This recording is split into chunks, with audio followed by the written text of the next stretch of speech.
o'clock. It's Saturday the 12th of August and I'm coming to you live from the heart of White Regis with your weekly news. And in the news this week, the national media have descended on Portland once again this week, and the Jailhouse Cafe in particular, overlooking Portland Port, has been busy, as national media were watching for glimpses of the first occupants boarding the Bibby Stockholm accommodation barge. They were in for a long wait, and then eventually a handful of people turned up, around 15 of them on the first day, rising to somewhere over 30 by the end of the week. As well as the negative coverage, some news outlets did cover the more positive story of refugees getting a friendly welcome by crowds of local people, including many local youngsters. However, yesterday news broke that Legionella bacteria had been found in the water system on the Bibby Stockholm barge, and 39 asylum seekers were being moved off to alternative accommodation. It's believed the bacteria was found following routine tests that had been carried out prior to anyone boarding, but the results are only just becoming available. It's expected that the barge has only been evacuated on a temporary basis and everyone will be back on board within a week. A statement issued by Dorset Council confirms that samples taken relate only to the water system on the vessel itself, not the fresh water entering the vessel. Therefore, there is no risk to the wider community of Portland. The Legionella bacteria, which can cause Legionnaire's disease, does not spread from person to person and can only be contracted from contaminated water, usually when it's inhaled in an aerosol or droplet form. Wilkinson's, better known as Wilko, which has a shop in Weymouth, has gone into administration. At the time of going to air, the Weymouth shop still remains open, as do others around the country, and no closures have been announced by the company or its administrators. Excuse me. Wilko has 400 stores across the UK and employs around 12,000 people, all of whose jobs are now at risk. Wilko had recently filed a notice of intention to appoint administrators in the High Court. Mark Jackson, who is the chief executive of Wilko, published a letter on the company's website. It said, "Over the past 6 months, Wilko has been very open that we've been considering options to accelerate a turnaround plan, given that we needed to make significant changes to the way we operate to restore confidence and stabilise our business. We left no stone unturned when it came to preserving this incredible business, but must concede that with regret we've no choice but to take the difficult decision to enter into administration. We've all fought hard to keep this incredible business intact, but must concede that time has run out, and now we must do what's best to preserve as many jobs as possible for as long as is possible by working with our appointed administrators." Wilko is a very popular and well-used shop in Weymouth, which always seems busy, and so local residents will be watching with interest to see what happens in the days ahead, hoping that the Weymouth store and others can be saved. Dorset History Centre, the county's archive service, has been awarded a £35,000 grant by the Archives Revealed programme at the National Archives. The highly competitive process identified the service's efforts to catalogue the world-renowned archives of author Thomas Hardy as a high priority. The Dorset History Centre, with its support charity the Dorset Archives Trust, has been leading efforts to raise a total of £68,000. They are still hoping to raise the additional £26,000 to meet the target and start the project this autumn. The funds will employ an archivist to work on the collection, creating a new freely accessible catalogue description of all Hardy's archives, opening the collection up in a way never before possible. At present, this UNESCO-inscribed treasure is something of a hidden gem with very little public information available about what it contains and how it can be accessed. The project will change all that with detailed descriptions of Hardy's archives, the letters, the photographs, poetry, manuscripts, novels, including The Mayor of Casterbridge and Under the Greenwood Tree, musical scores and printed material, so making them accessible to the wider world.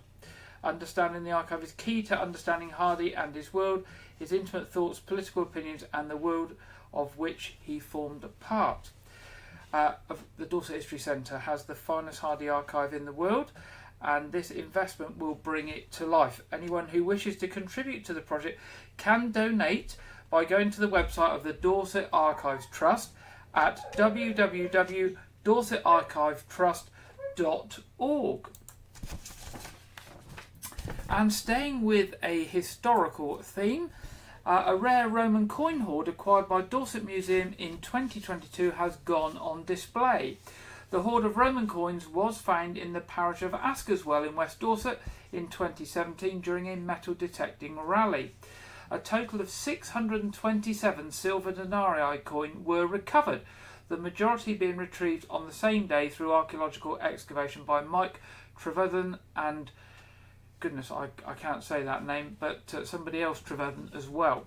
The hoard was probably buried in the late 80th century, as the latest coin finds date from 85 BC. However, the earliest coins date to the Roman Republic, although there are coins of all of the emperors of the 1st century from Augustus to Domitian.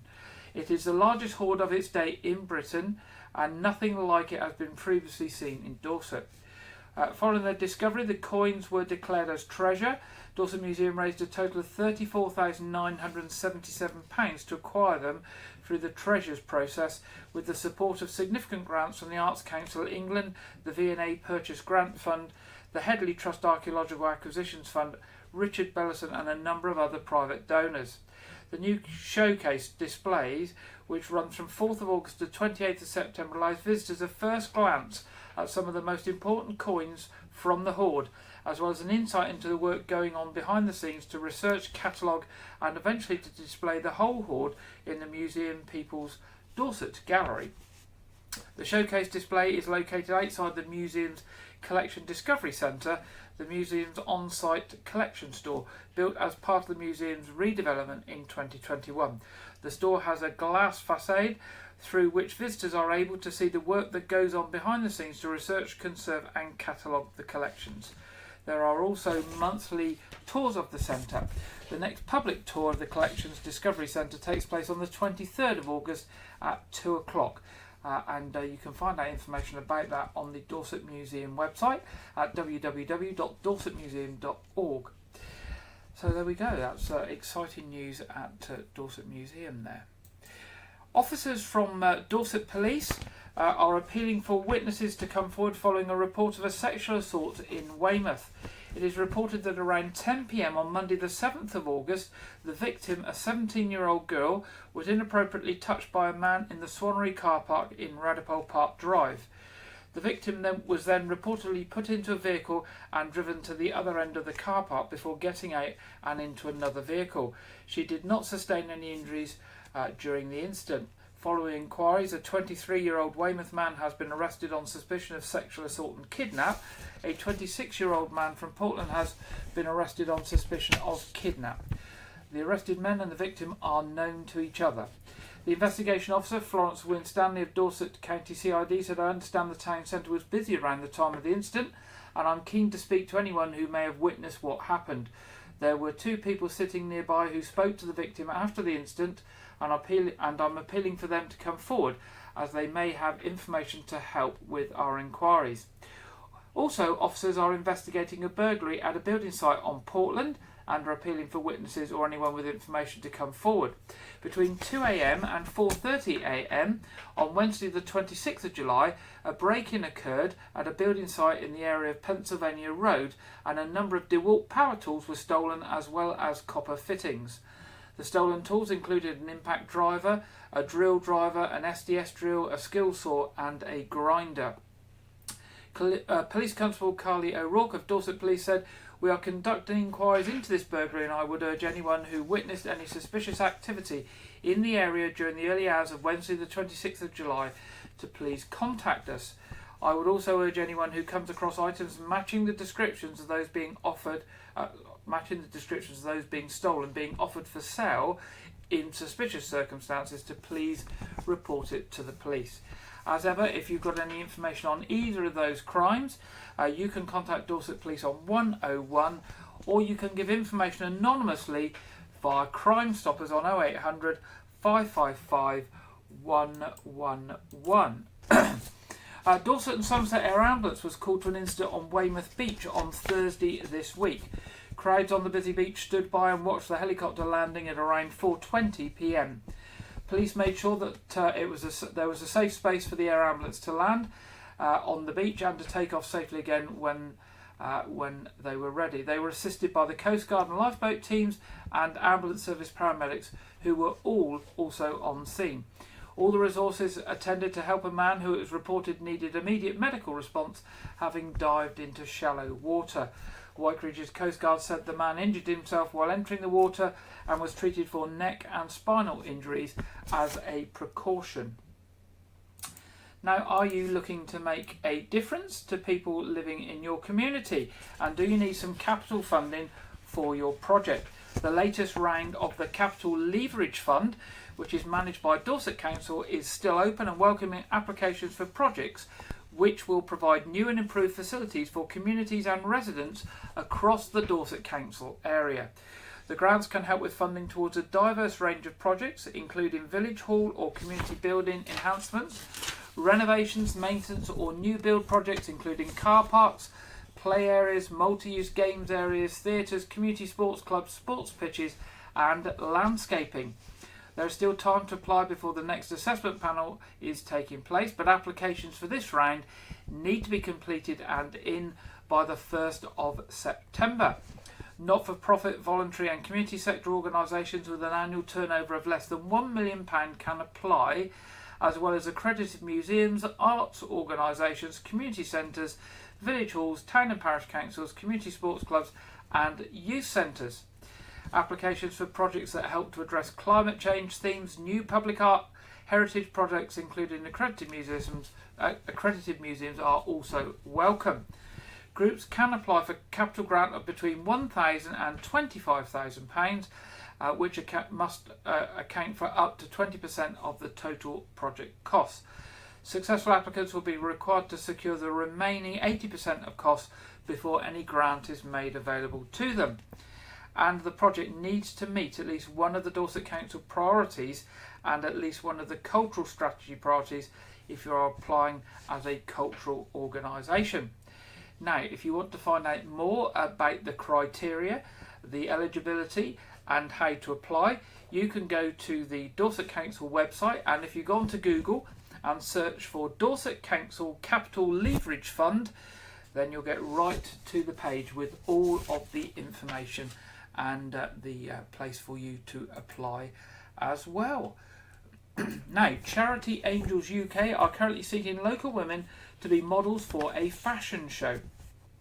All the models will need to have personal experience of breast cancer and will strut their stuff on the catwalk to show how far they have come and that you can look good and feel terrific even after such a diagnosis. They are looking for young, older and some with recent diagnosis and those with who are many years past treatment. The charity would love to hear from local women with experience of breast cancer, and with their courage and strength they will raise funds for Against Breast Cancer, supporting research into secondary breast cancer. The show will take place in the Victorian Hall at Dorset Museum on Thursday the 12th of October from 6 p.m. to 9 p.m. A range of local retailers will provide outfits for different scenes in the show, and the Charity Angels UK are delighted that Ristock Group Limited in Poundbury has joined in as a gold sponsor. Every year, over 55,000 women and approximately 400 men are diagnosed with breast cancer in the UK. Survival rates have improved hugely in the last 30 years, with treatment tailored to individuals and their specific breast cancer. However, around 8,000 women will still lose their lives to what is a scary and cruel disease. Tickets for the show will be available from September at £25 a head, which will include fizz and canapé reception, entertainment and a commemorative programme. For anyone interested in becoming a model and helping raise funds for charity, applications are open to the end of August. And for more information, you can email Jane at charityangels.co.uk, that's Jane at charityangels.co.uk, or you can go along to the Charity Angels Facebook page and search for Charity Angels UK Dorchester Fashion Show. Charity Angels UK Dorchester Fashion Show. Now, a brand new Weymouth Trails website showcases several walks for people who live and visit Weymouth. This is a collaboration between Weymouth Town Council, Dorset Wildlife Trust and the RSPB, with many of the walks easily accessible from the park and ride site. The council's mission is to inspire residents and visitors to explore the town by fully immersing themselves in the natural beauty of Weymouth whilst improving their health and well-being by either walking or cycling. And whichever trail you explore, keep your eyes peeled for rare birds, sculptures and iconic landmarks such as the town's Jubilee Clock. Weymouth Trails currently outlines 9 walks: Noath Gardens, Seaside Saunter, Willow Walk, Round Ramble, RSPB Lodmore, RSPB Radipole, Dorset Wildlife Trust Lawton Meadows Ramble, Heritage Walk, Rodwell Trail and Sunset Gardens and Lodmore Country Park. They are catered for all abilities, taking in the amazing viewpoints around Weymouth and offering a sanctuary to escape the rigours of daily life and rediscover the wonders of the town. And you can use the website to navigate your way through the trails using the photographic and text directions and scanning QR codes dotted around the RSPB routes for hidden extras to enhance the experience. The council partnered with Dorset Wildlife Trust and the RSPB to help bring the trails to life. David Morphew from the RSPB said, "This is a fantastic resource for Weymouth. We know a lot of people come to Weymouth especially to see the very special wildlife that makes a home in the town's nature reserves. One of the joys of volunteering for the RSPB is being able to show visitors the best places to see the star species such as marsh harriers and bearded tits. These trails will take them through the heart of the nature reserve and point out what to look for along the route. Now there will be more trails coming soon, including cycle routes, so be sure to keep up to date with the website." And I foolishly didn't write the website down, but I think if you search for Weymouth Trails on Google, I'm sure you will find it. And if not, I'll try that after the programme. I'll tell you what the website is next week. And finally, a film which saw Hollywood stars shooting scenes in West Dorset is to receive its television premiere this weekend. Ammonite, which was partially filmed in Lyme Regis, was inspired by the life of famous fossil hunter and paleontologist Mary Anning, with Oscar-winning Kate Winslet taking on the role. The film's director, Francis Lee, announced on social media recently that Ammonite will receive its UK television premiere on BBC Two this Sunday, August the 13th at 10 p.m. That's 10 p.m. BBC Two this Sunday. He said, "It's a deeply personal film and I'd love you to watch." Kate Winslet was seen in Lyme Regis in March 2019, filming scenes attracted much interest from crowds. The actors went also to Eat Beach to film a picnic scene and Charmouth Beach for another scene.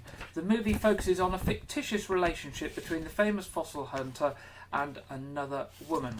It was developed by Seesaw Films, the British Film Institute and BBC Films, and was written and directed by Lee. There we go. That's the end of our headlines tonight. Now, what is it like to adopt? That is the question that Aspire, the adoption agency for Dorset Council, has asked adopters as part of a new short film to encourage people across the county to consider adoption. The new film features adopters across Dorset talking about their experiences of what it is like to adopt, as well as talking about how adoption has changed their lives and how their children have made amazing progress with their development. There is even a perspective from a granddad about the joys of being an adoptive grandparent. Aspire is hoping that the film inspires others to think about adoption. Let's have a quick look at it now. It means I'm a mum. I will never, ever, ever tire of hearing him say mummy or mama, which is something he very quickly started calling me. And being an adopter is life-changing. I knew I wanted to be a parent, and it got to the point where I knew I wanted to do it through adoption. And then along came my daughter, who was magical, is magical. So the first time I met her, the foster care opened the door, and she beamed, absolutely beamed at me. and straight away came for a cuddle, which was, I cried. I cried. And then when I met my son, again, they opened the door. He was sat there on the floor playing with some toys. He was 6 months old at the time, just sat on the floor. And he sort of beamed again, and within about 20 minutes we were having a cuddle, and it was amazing, and it has been, life-changing. I think also doing this experience as well, it's been very rewarding seeing what he was like before coming to live with us, and then seeing him develop over time, and just seeing all those milestones now being hit. And just seeing his progress is really quite astounding, really. He's always been funny. He's always been able to make people laugh. He's always been affectionate, but I would say probably the biggest change is he's relaxed now. He knows he's found his forever family, and I think in those first few weeks with me in particular, he was trying to be good enough for me to keep him, and now I think he's realised that my love is unconditional and I will be keeping him. Like a lot of adopted children, our son came to us maybe a little later on when he was 4 years old, and he'll probably always have some challenges in life from those early years, and it can be difficult at school because the kind of national curriculum will measure him against the standard, but his school's been absolutely wonderful, and it just means that we kind of celebrate different milestones. It's like having a whirlwind in the house and in the family, but it's something I wouldn't change for the world, even though I always tell people I don't know if he's keeping me young or driving me to an early grave, but whatever it is, it's a lot of fun. There we go. Now Aspire is asking that anyone who is considering adoption to give them a call, and the number is 0300 123 9868. That's 0300 123 9868 for an informal chat. More information about adoption can be found on the Aspire website at www.aspireadoption.co.uk. That's www.aspireadoption.co.uk. Now, Dorset Council's fostering service is also urging people to consider fostering a local child. Their aim is to keep local children and young people in the county that they call home, close to family, friends, their schools and the places that are important to them. So Dorset Council is always looking for foster carers from all walks of life and backgrounds, and offer 24/7 wraparound support.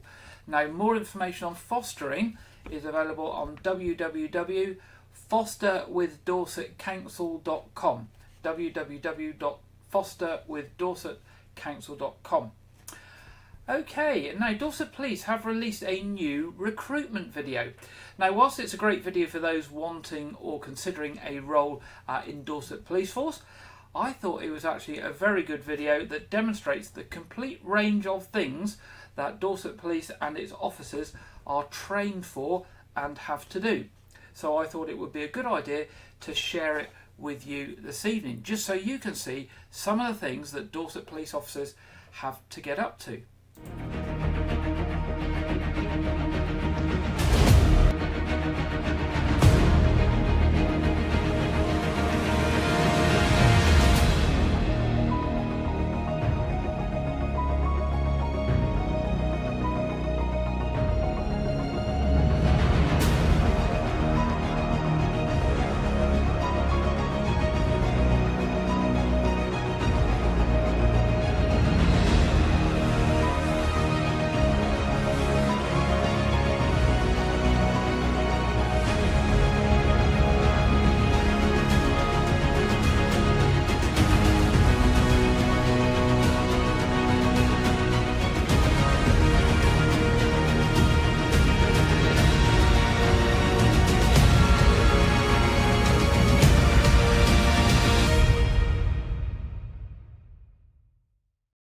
There we go. That's what Dorset Police gets up to, and if you're interested in a career in Dorset Police, obviously search for their website and look for the careers information, and do get in touch with them. Now it's the time in today's programme where we go over to the film review and preview with regular contributor Andrew Wright. Welcome to White Regis TV Film Review and Preview. I'm Andrew Wright. This week, the biographical sports film Gran Turismo has been released in cinemas. The film is based on the racing simulator video game of the same name, as well as the true story of Jan Mardenborough, a teenage Gran Turismo player who was able to become a professional race car driver. The film stars Archie Madekwe as Mardenborough, as well as David Harbour, Orlando Bloom, Jerry Halliwell Horner, and Djimon Hounsou. The film is directed by Neil Blomkamp, who is most known for the science fiction film District 9, and in this film, Blomkamp pushed for real driving sequences. The film currently has mixed reviews from critics who feel that it is a solid racing movie, but it plays fast and loose with the true events. The film has also drawn criticism for its use of a real-life tragic racing accident which resulted in the death of a spectator as a motivational point in the main character's storyline. The film is currently in UK cinemas. This week, the supernatural horror comedy film Haunted Mansion releases in cinemas. The film is based on the Disneyland theme park arc attraction of the same name, and the film stars Lakeith Stanfield, Tiffany Haddish, Owen Wilson, Danny DeVito, Rosario Dawson, Dan Levy, Jamie Lee Curtis, and Jared Leto. The film revolves around a recently widowed mother who enlists the help of a team to exorcise their mansion and destroy the ghosts around them. The film currently has mixed reviews from critics who praise the film's cast but criticise the humour and scares of the film. The film is in cinemas this weekend and will be on Disney Plus towards the end of the year. Last week, the newest Gerard Butler action film, Kandahar, arrived in the UK exclusively on Amazon Prime Video. The film stars Gerard Butler as Tom Harris, a Scottish MI6 agent on loan to the CIA, who is working undercover in Afghanistan, alongside a translator, when his identity gets compromised and they find themselves hunted across the desert. Now, critics praised Gerard Butler's performance in the film, but criticised the fact that the film wasn't worth watching even for hardcore action fans. I watched the film and I was very underwhelmed. The film makes good use of its Saudi Arabian filming locations as well as the Afghan culture showcases, but Gerard Butler's performance feels very tired, and the action in the film is very quiet. The film is very quiet in general, and it recycles thematic ideas from Butler's other 2023 film Plane, which I really enjoyed. I gave this film a very weak 3 stars out of 5. That's all I have for this week, but be sure to check back next week where I will review Gal Gadot's Netflix action film Heart of Stone, as well as previewing the new DC film Blue Beetle. Now back to Gary in the studio. Thank you very much, Andrew. And whilst Andrew was giving you that report, I managed to find out the website for the Weymouth Trails. It's on the Weymouth Town Council website.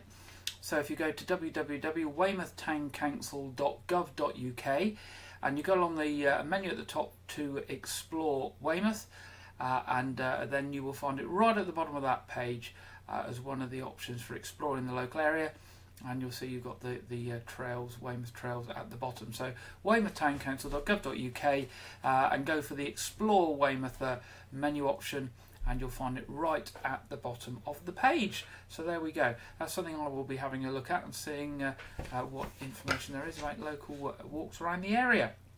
It's time in the programme now to see what the weather has in store for us this weekend and in the week ahead. And first of all, we go over to the Met Office for the national weather forecast, which this week is presented by Marco Batanga. Hello, here's your latest weather update from the Met Office. We'll see rather mixed weather conditions across the UK this weekend. It's a case of sunshine and showers. Low pressure's anchored towards the northwest of the UK, feeding showers in from the west and southwest. Fairly tightly packed isobars indicating fairly blustery conditions at times too, and then low pressure moves in from the southwest, heralding some rain for England and Wales Sunday night into Monday. Quite a few showers around as we go through this afternoon, certainly towards the north and west of the UK.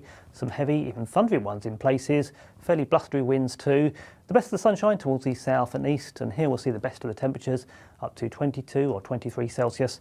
23 there is 73 in Fahrenheit, pretty close to where they should be for the time of year. As we head through the evening into the overnight period, those showers will continue pretty much nationwide for a time at least, but they'll become more focused towards the north and west of the UK as we go through the overnight period. Still a few heavy ones towards the northwest of Scotland. Whereas towards the south and east, some drier spells developing, some clearer spells too. But wherever you are, it's a pretty warm night for the time of year. Temperatures holding up in the mid-teens, 15 or 16 Celsius as a low towards the south, 16 is 61 in Fahrenheit. As for Sunday, well, it's another day of sunshine and showers. The focus for the heaviest showers, the most widespread showers towards the north and northeast, particularly across parts of Scotland. Still the chance of the odd thundering one here. Whereas towards the south and east, particularly southern and eastern parts of England, plenty of sunny spells, but notice rain gathering towards the southwest. That's set to move in across the UK as we go through Sunday night. Temperatures once again pretty much where they should be for the time of year, high teens to low 20s Celsius. But with lighter winds, particularly across England and Wales, feeling a little bit warmer out and about. That's pretty much it for me, but of course you can keep tuned to the Met Office forecast by following us on social media. I'll see you soon. Take care. Bye-bye for now. Thank you very much there, Marcus, and we'll now look to see what the local weather has in store for us this week. And there we go, Sunday and Monday, top temperatures 18 it's saying, but these are always rather on the low side I find. But looks like Tuesday, Wednesday, Thursday is going to be good. Possibility of some thunderstorms on Friday, but hopefully not too bad. Certainly a good growing weather. Everything in the garden seems to be growing like mad at the moment, and I think that's set to continue. Well, we have this warm weather with plenty of the wet stuff. Okay, let's move on to the What's On section for you this week. First starting with Weymouth Pavilion. 14th of August, Grimethorpe Colliery Band, that's this week. 17th of August, Totally Tina, that's a Tina Turner tribute. 18th of August, Queen, a dazzling tribute. 20th of August, something for the younger children, Fireman Sam. 26th of August, Robbie the tribute. And 27th of August, back to Bacharach, best of Burt Bacharach music. Lots of other things I haven't mentioned, all available to look at on the Weymouth Pavilion website, weymouthpavilion.com, and tickets are available on the website or by calling the ticket office, which is open daily, I think, from 10 a.m. in the morning on 01305 783 225. Now, coming up at the Knowth Fort, tomorrow, Knowth Fort Artillery Day, so there will be artillery displays and firing of guns and all sorts tomorrow at the Knowth Fort. Fort Fest on the 26th of August, which is an open-air concert of local bands. 1st of August, Cayley in the Courtyard. 24th of September, Pause for Thought dog show and sale of dog bits and pieces. 1st of October, Family Science Festival. And 7th to 8th of October, Pirate Weekend. More information on all of those available on the Knowth Fort website, www.knowthfort.org.uk. Now, coming up on Arts Reach, the arts charity that puts shows on throughout Dorset. 15th of August, 7 o'clock, Robin Hood, and that's at Sandford Orcus. 16th of August at 6 o'clock, Pandora's Box, the Cast Baguette at Winterbourne Stickland. And 22nd of August, 7 o'clock, the Jabberwocky and Other Nonsense by Calf to Cow Theatre at Fontwell Magna. More information on Arts Reach and all the shows they've got on, I've just mentioned a few there, are available on their website, and you can book tickets online as well.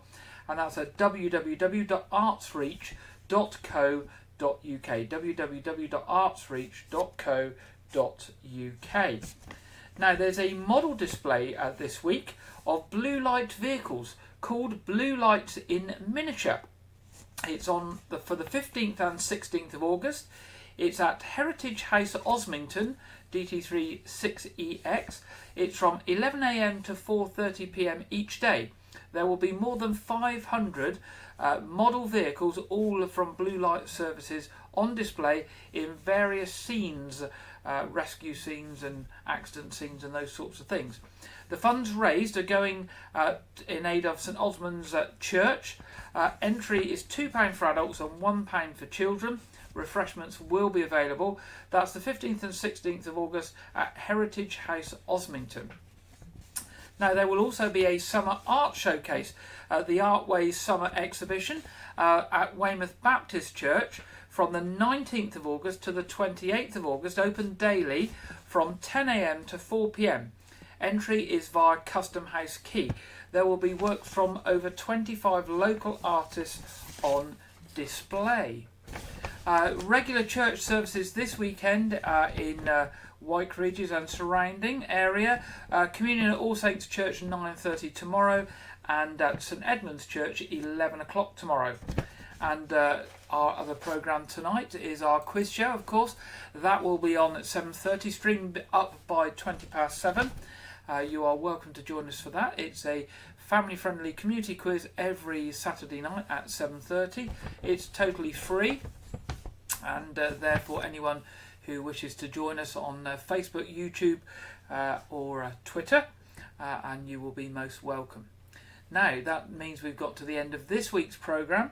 I will be back with you next Saturday at 6 o'clock. If you've got any news or stories or any events happening that you'd like to share with us, drop us a line by email to news@whiteridges.tv, news@whiteridges.tv, and we would love to hear from you to pass on that information to other people next week and in future programmes.